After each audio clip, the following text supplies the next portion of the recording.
আসসালামু আলাইকুম, গার্ডেন ফ্যাক্টে স্বাগত।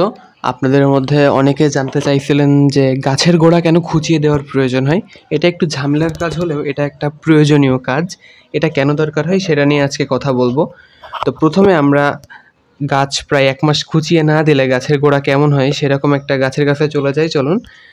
তো এইটা আমার ছাদের একটা গাছ, আমি গত ১ থেকে ১.৫ মাস থেকে খুঁচিয়ে দেই নাই। তো দেখতে পাচ্ছেন এটার উপরে সবুজ একটা স্তর জমে গেছে, শৈবাল জমে গেছে, শৈবাল বা ছ্যাদলা যেটাই বলেন, এটা জমে গেছে। এটার কারণে বহুমুখী সমস্যা গাছের মধ্যে হয়ে থাকে। এবং আপনারা আরও একটা উদাহরণ দেখেন, এটা আমার ছাদের আমড়া গাছ, এটারও কী অবস্থা আপনারা দেখতে পাচ্ছেন। তো এই জন্য আমরা খুঁচিয়ে দিতে হয় আমাদের রেগুলার। তো আমরা আজকে খোঁচানোর পারফেক্ট নিয়মটা শিখে নেব। আমরা একটা নিড়ানি ইউজ করব এবং এইভাবে খুঁচিয়ে দেব।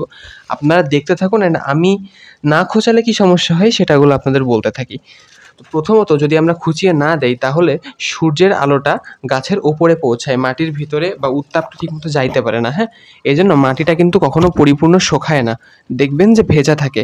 এরপরে আমরা যেই মাটির মধ্যে যেই জৈব অণুগুলা থাকে বা যে ব্যাকটেরিয়া, প্রয়োজনীয় ব্যাকটেরিয়াগুলো থাকে, যেগুলো আমাদের প্রয়োজন আর কি গাছের গোড়ার বৃদ্ধির জন্য, সেইগুলো কিন্তু অক্সিজেন নিতে পারে না বা তাতে তাদের প্রয়োজনীয় উপাদানগুলো যায় না, সেইগুলো তারাও মারা যায়। হ্যাঁ, তো এইটা মেইন সমস্যা। এছাড়াও অনেক ধরনের সমস্যা হয়ে থাকে, গাছের গোড়ায় আরও আগাছা জন্ম নেয়, অনেক সময় এই যে ব্যাঙের ছাতা এগুলো জন্ম নেয়। সো এই হচ্ছে প্রবলেম। তো আপনারা দেখতে পাচ্ছেন যে আমরা খুঁচিয়ে দিচ্ছি ২টা থেকে ৩টা গাছ আপনাদেরকে খুঁচিয়ে আমরা দেখাবো।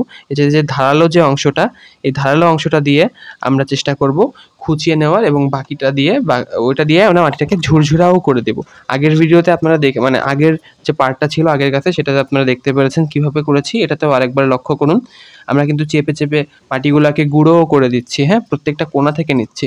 এবং এই কাজটার জন্য আপনারা যেহেতু টবের মধ্যে বিভিন্ন ৩ ডাঁটির বা ২ ডাঁটির আঁচড়ানি পাওয়া যায়, সেটার বদলে এটা ইউজ করতে পারেন। তো এবার আমরা একটা ছোট মিনিয়েচার গাছের কাছে চলে আসলাম। এটা আমাদের গোলাপ গাছ, এটার একটা ট্রিটমেন্ট চলতেছে। অনেকদিন এটার যত্ন করতে পারি নাই, সেটার ভিডিও আসবে ইনশাল্লাহ। তো এটাকে আমরা তারই পার্ট হিসাবে আজকে একটু খুঁচিয়ে দিচ্ছি। তো দেখতে পাচ্ছেন এখানেও আমি যেটা বলেছিলাম যে গাছের গোড়া ভিজা থাকে, পানি না দিলেও কিন্তু ভিজা থাকে। হ্যাঁ, সো এইটা দরকার এবং আপনারা সবাই এটা করবেন। প্রত্যেক মাসে অন্তত একবার চেষ্টা করবেন গাছের গোড়া খুঁচিয়ে দেওয়ার। প্রত্যেক শুক্রবারে আপনারা যদি ২টা ৩টা গাছ করে ভাগ করে নেন তাহলেই হবে। তো এই ছিল আজকের ভিডিও। ভালো লাগলে অবশ্যই সাবস্ক্রাইব করবেন, সাথে থাকবেন এবং নেক্সট ভিডিওটা কী টপিক্সে তৈরি করবো সেটা জানিয়ে যাবেন। আসসালামু আলাইকুম।